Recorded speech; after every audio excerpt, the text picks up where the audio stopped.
Hey guys, let's get more news about Lakers, but first, don't forget to subscribe to the channel and leave a like. Patrick Dumont says Mavericks traded Luka Doncic for long-term benefits. It's been a little over a month since arguably the biggest trade in NBA history, as the Dallas Mavericks traded Luka Doncic to the Los Angeles Lakers. And now, Mavericks governor Patrick Dumont offered up an alternative explanation behind the decision. Speaking during a conference in Texas, Dumont noted that the Mavericks needed to improve in the short and long term, and the Doncic trade allowed them to do that. Tough decisions are never easy.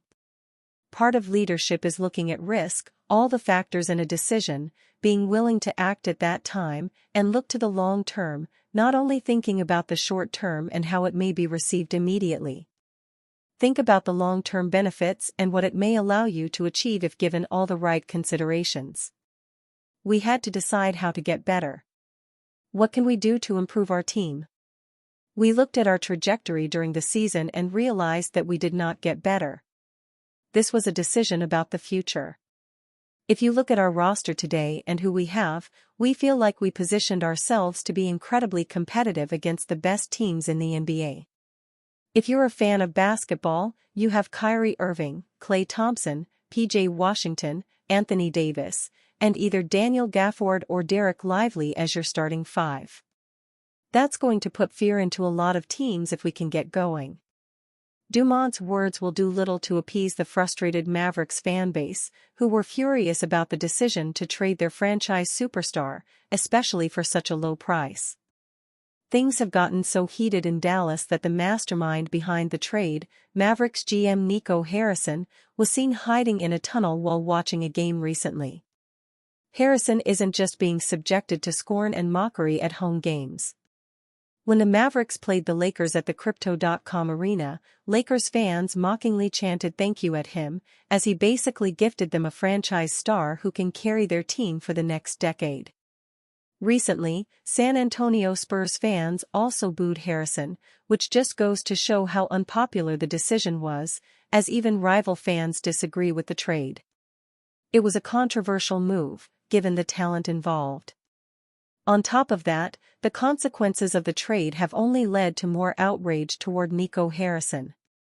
Since the trade, the Mavericks have undergone somewhat of an injury crisis, as several of their players have suffered massive injuries. Anthony Davis, Daniel Gafford, Derek Lively II, and Kyrie Irving all suffered long-term injuries since the trade, with Irving tearing his ACL, causing him to miss this season and a large portion of the next season as well.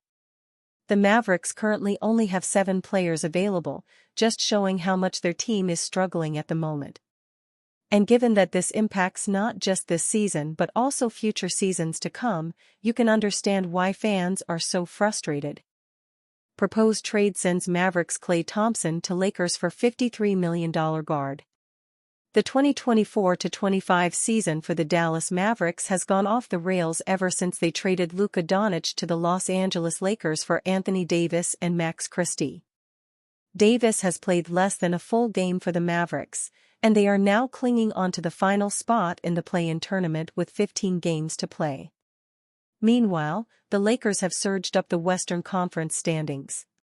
So, what's one more trade between the Mavericks and Lakers? Just mentioning the two likely trigger some emotions for Mavericks fans. And this proposed trade from Bleacher Report's Greg Swartz likely won't help anything, who created a list of trades teams need to make on the first day of the offseason. This trade sends Klay Thompson and Daniel Gafford to the Lakers in exchange for Austin Reaves and Jared Vanderbilt.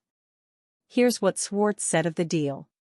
Reaves is having the best season of his career, 19.1 points, 4.2 rebounds, 6.0 assists, 1.1 steals per game, and would help take playmaking pressure off of Kyrie Irving, who's now likely to miss the beginning of 2025-26 following a torn ACL. A starting 5 of Irving, Reaves, Najee Marshall, Anthony Davis, and Derek Lively II would be younger, more athletic, and carry more offensive pop. Thompson should be thrilled to play with Doncic again, and the Lakers get an ideal starting center with Gafford taking over for Jackson Hayes. PJ Washington would probably start instead of Najee Marshall. It's easy to see how this could be alluring, but it's hard to call it realistic.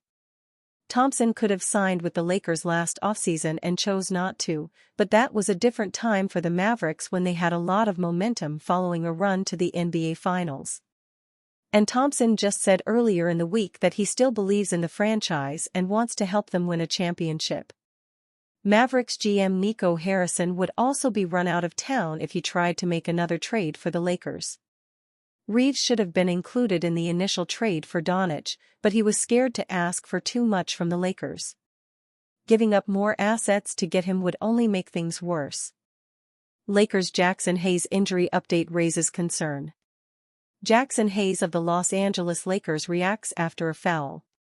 Concerns begin to grow surrounding Los Angeles Lakers starting center Jackson Hayes as he is set to miss his third straight game. The Lakers have listed Hayes out for Thursday's critical game against the Milwaukee Bucks in the latest NBA official injury report with right knee contusion.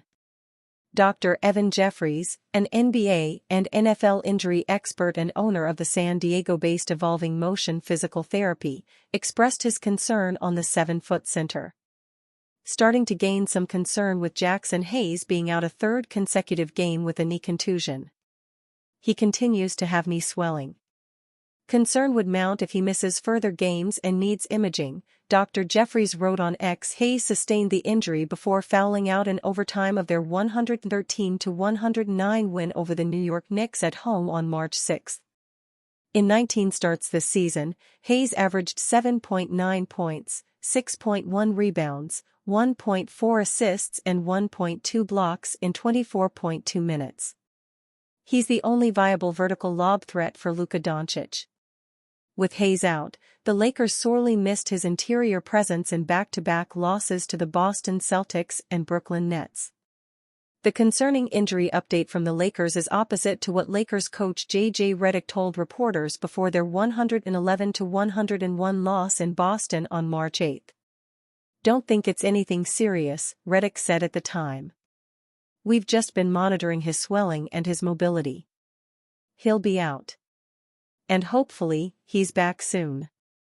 Without Hayes, LeBron James, left groin strain, and Rui Hachimura, left patellar tendinopathy, the Lakers will be severely undersized against the Bucks' twin towers of Giannis Antetokounmpo and Brook Lopez.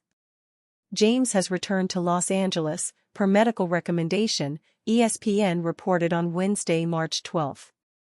The 40-year-old forward sustained a left groin strain in the Lakers' 111-101 loss to their arch-rivals Boston Celtics on Saturday, March 8. ESPN's Shams Charania reported on Sunday, March 9, that James is expected to miss at least 1 to 2 weeks with the injury. James suffered the injury in the final 6:44 of their 111-101 loss to their arch-rivals Boston Celtics on Saturday, March 8. It was a crushing blow for the Lakers, who were the best defensive team since January 15 with James engaged defensively. James previously had the same injury which led to a 17-game absence during the 2018-19 season, his first year with the Lakers. The Lakers were fourth in the Western Conference at the time of James' first groin injury. Without him, a young Lakers team back then went 5-12 and ultimately fell out of contention for the playoffs. But he is confident this time, it's not as serious as that one. "It's not as bad," James told reporters after their loss in Boston. And you, fan? What do you think about Jackson Hayes' situation? Write to us in the comments.